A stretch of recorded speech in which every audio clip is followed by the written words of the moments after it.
Welcome to my YouTube channel. My name is Laura, and in today's series, we are going to go through a brief series of yoga poses that help you let go of the energy of the day to get a better night's sleep. And we're also going to be using some essential oils. Don't worry if you don't have them, you can still do the series. But if you are interested in learning more about the oils that I use, which are Young Living, I've got links below to find out more information and how you can join my own oily community. Okay, so let's start with the essential oils that I'm going to be using, or that I recommend that you use during this practice. I've actually chosen 4. You don't need them all. There's actually quite a few essential oils you can use to help you with sleep. I chose my 4 favorite ones, and I'll share why I use each of them and how I use each of them so you can help you choose which oils you want. The first one is, of course, lavender. It's sort of a no-brainer when it comes to a calming oil. What I like to do with lavender is actually create a spray, and really this is water and a few drops of lavender. Really, I joke that it's to taste. Super easy, like as many drops as it feels good for you. In here, I usually put about 10 drops. And this spray I use on my pillow, on my sheets. I'll use it on my mat before I do a calming practice. I will use it on myself when I'm doing a calming practice or right before Shavasana. Feels amazing. Highly recommend creating a spray. The next one I have is a blend that is unique to Young Living. It's Peace and Calming, blended specifically for peace and calming. So kind of figure out how to use it. And you can use it very similarly to lavender. Then we have cedarwood. I love cedarwood. Not the best aroma, I'll admit, but it is amazing. So it's always worth it. I always tell people you're not buying perfume. You're getting things that are going to help you. So what you do with this one, this helps calm the monkey mind. So if you ever have a hard time falling asleep because you're thinking too hard, or you wake up in the middle of the night and your monkey mind is just going to town so you can't get back to sleep, that's me. Cedarwood will help. You just take a drop of it, place it at the base of your skull. Amazing. I also will diffuse it. So I love cedarwood for monkey mind. And finally, valerian. Valerian is an amazing calming oil. It smells like sweat socks. In fact, I think it's the stinkiest oil I have ever smelled. Worth every bit. Here's what I do with it. I drop it right on my foot so it doesn't touch my hands, and I rub my feet together and put socks on right before bed. This has affected my sleep so much and helped me so much, especially during really stressful times in my life, that I cannot recommend it enough. So it is worth the aroma, shall we say. I wouldn't diffuse it though, just saying. Okay, so when I'm doing a practice for right before bed, I start my diffuser first thing. In fact, this is what I do with all my practices anyway, is I always start my diffuser with whatever oil I need. Then I get changed, pull my mat out, have a drink of water, wash my face, whatever it is I want to do before my practice begins.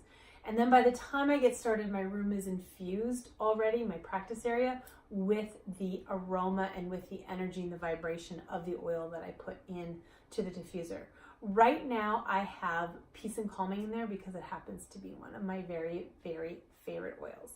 Now for today's yoga, we're going to start kind of big. We're going to start standing to help release some of that pent-up energy, and we're going to slowly work our way down to a more calming class, more calming poses. Now, if you feel like you're all ready for the calming poses, you're in your PJs, you're ready to go, I actually have a series called Bedtime Yoga that's literally in bed, in your PJs. So I'll link below for that, because if that's what you want, then I would go do that practice now. All right, so without further ado, let's do our practice. Starting in Tadasana, I want you to have your feet about hip width apart, broaden across the soles of your feet and really ground through the feet. And draw the belly in, lift the heart, roll the shoulders back and down. And just take a moment to find your alignment in Tadasana, feeling yourself balanced over the soles of your feet. Now, big shoulder circles. We're going to bring them forward to start. You want to imagine you're moving from the shoulder blades, so you can feel those shoulder blades coming all the way together, all the way up, all the way forward, and then down. Getting rid of some of that tension from the upper back. Change direction, go the other way.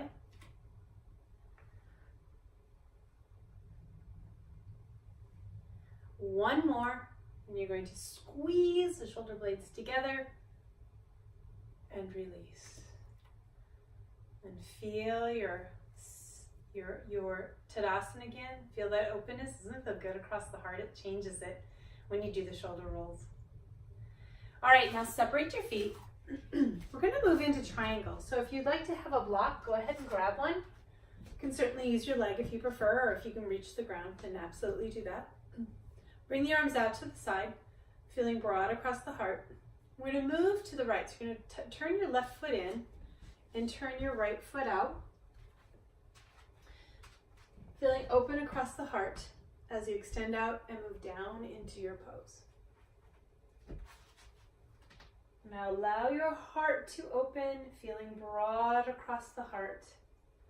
We're going to do a couple of big arm circles with that top arm. So you're going to take it back and down, all the way up and back. Now just be sure you're keeping the torso square, so you're not letting the torso turn down. That stays open. We'll do one more. Take it down. All the way up. And then go ahead and bend the elbow and wrap the hand around, resting at the lower back. Roll that shoulder open and lengthen your spine even more. Find your breath. This is one of my favorite variations of Trikonasana, triangle pose. It feels so good. And then go ahead and release and reach up with that arm and come up, and you can bring the block with you. Turn the feet to the front. Take it over to the other side. And opening again across the arms. Turn the feet. Extend out and move in to triangle, Trikonasana. Again, you're feeling open across the heart, so feel that broadness across your heart. And then hold the torso as you bring that top arm back, all the way around and up, just loosening up in through that shoulder. And again.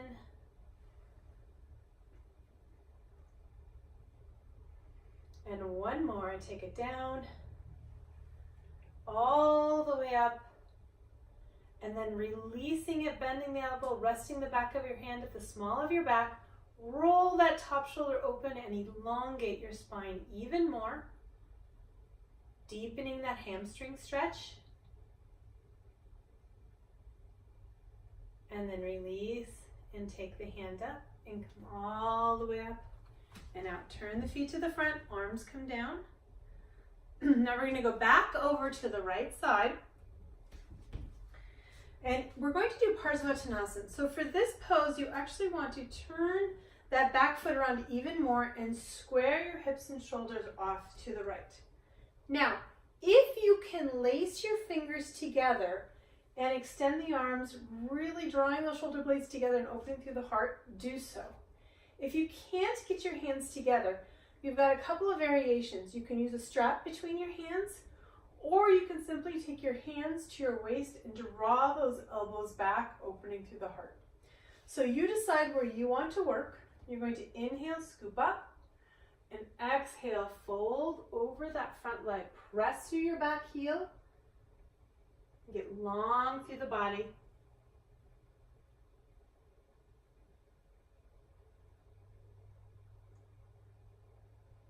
Getting a nice stretch through the chest and into the hamstring.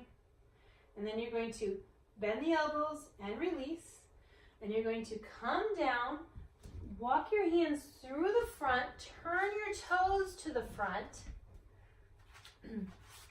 bend your knees, moving towards Prasarita Padottanasana. And you're going to lengthen your spine and slowly straighten the knees. Let your head release. And then coming up, you're going to scoop up with the heart and come up. You can always rest your hands on your thighs and press yourself up if you need to. And we'll go over to the other side. So you're going to turn the feet to the left. Right foot turns in a little bit further than usual. Opening up that front foot and bringing the hip all the way around. You're going to press through that back heel. Draw the belly in, lift tall. Bring the hands back behind your back. And again, decide however it is you're going to have your hands. Roll the shoulders back and down, lift up with the heart, and then fold forward. Press through that back heel as you reach out with the heart. And extend out over your front leg.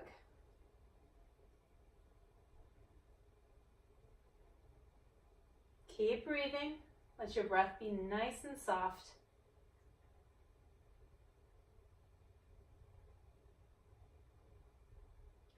And then go ahead and release the hands, bending the elbows. Bend the front knee, coming down. You're going to turn your feet through the front till they're parallel. And bend your knees again, hands on the floor, and you're going to straighten the knees only as far as you can, still keeping a nice crisp fold at the hip hinge. So if you start to round through your back, then bend your knees again. If you can go more deeply, go ahead and begin to fold more deeply from the hip hinge. Let your head release.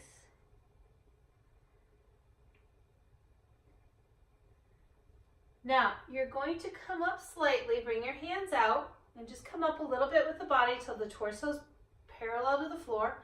And you're going to heel toe your feet in. Bend your knees as you go until you're a little bit more than hip width.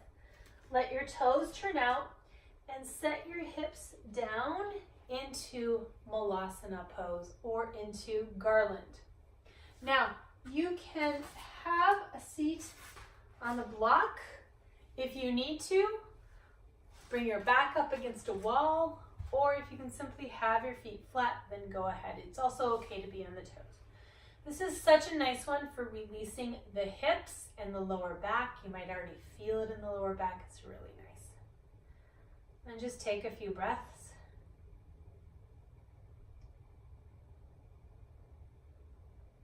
And then you're going to have a seat and bring your legs out in front of you for Dandasana. All right, so in Dandasana, and for the series that we're going to do here now, I recommend being up on a blanket or a firm cushion. It makes it a little easier on your lower back. So legs out in front of you for Dandasana. Going to gently draw the belly in, shoulder blades release back. We're going to move into more and more a quieter place. Bring the soles of the feet together, knees out. Draw the belly in, lift tall. And begin to fold forward right from the hip hinge. You're going to draw the chin in, reach out through the top of the head, softening the muscles in your face, breathing.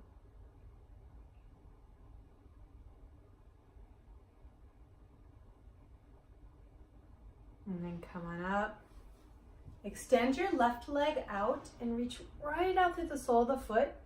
The other leg, the foot is resting right on the inner thigh. If your knee is up and it feels uncomfortable, you can go ahead and grab a block and just set it underneath the knee.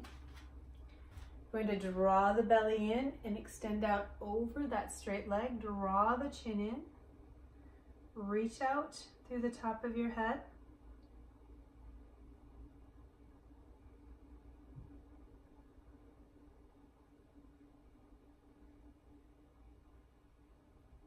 And then come back up, bring the knee up, bring your left arm around that leg, draw your right arm up and use your right arm to get really, really long as you twist. Draw the belly in, up, and around.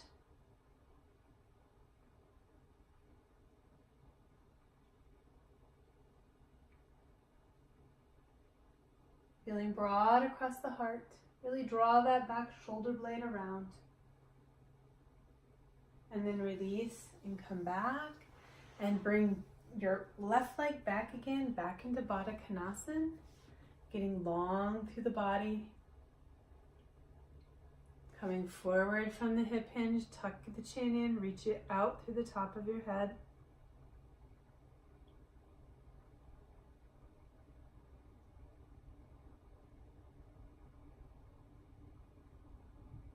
And then come back up. This time extending the other leg and reach right out through the sole of that foot. Get long through the leg. Draw the belly in and fold over the leg. Shoulder blades move down your leg, down your back. Feel broad across the heart. Tuck your chin, close your eyes. Feel your breath.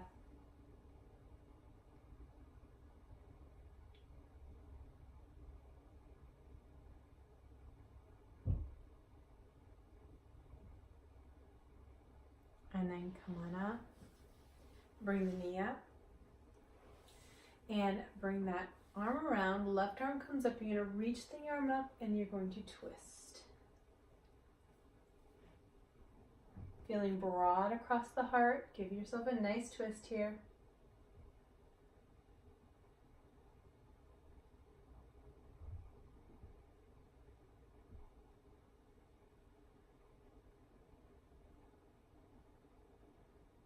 And then release and come back into Dandasana. So both legs come out.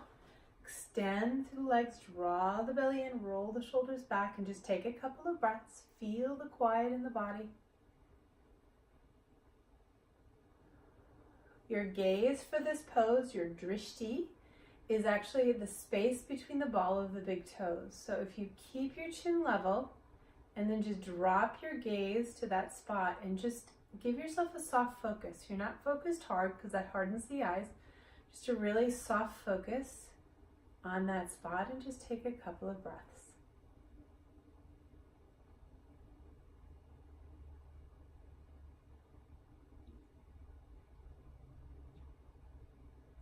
All right, we're going to end in Viparita Karani Mudra.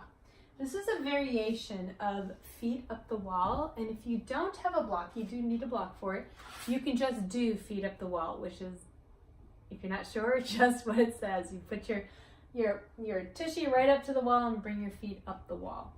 But this is a really nice variation. It's very calming.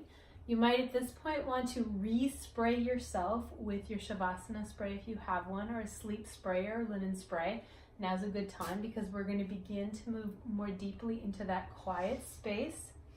Right before we go to bed, I don't tend to do a Shavasana for this one. I tend to do this pose and then go right into bed. But if you want, you can always follow it with a Shavasana. What you're going to do is have your block handy. You're going to come down onto your back. And you're going to get ready for a bridge pose. So you're just opening up the shoulders a little bit, tucking those arms under. You're going to lift the hips up, bring that block underneath you, and then you'll take the legs up.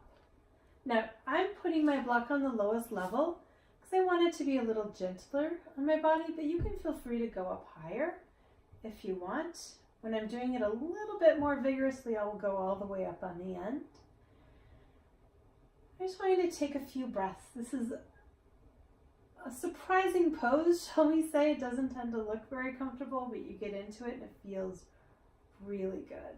So just take a few breaths and let your body relax and release and soften.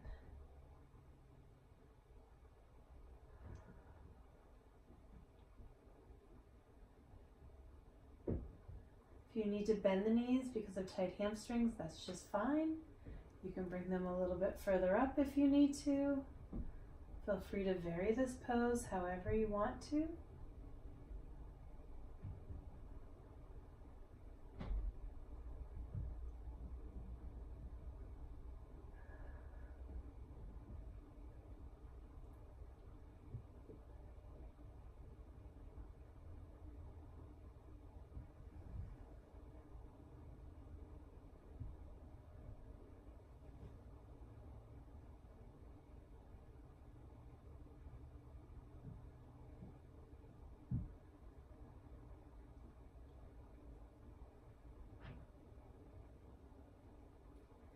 Now very slowly to come out, you're going to bring the knees in and then set your feet down. Pull the block out from underneath you. And now if you want to move into Shavasana, now's the time. Extend the legs and let yourself relax. All right, now is when I will leave you. Feel free to stay here for as long as you want. I hope you have an amazing night of sleep. Thanks for joining me. If you enjoyed this video, please support the channel by liking it and subscribing, and be sure you click on notifications so you can be notified every time I post new content. Thank you very much for joining me. I hope this helps inspire you to ignite your life, because life was meant to be extraordinary. Namaste.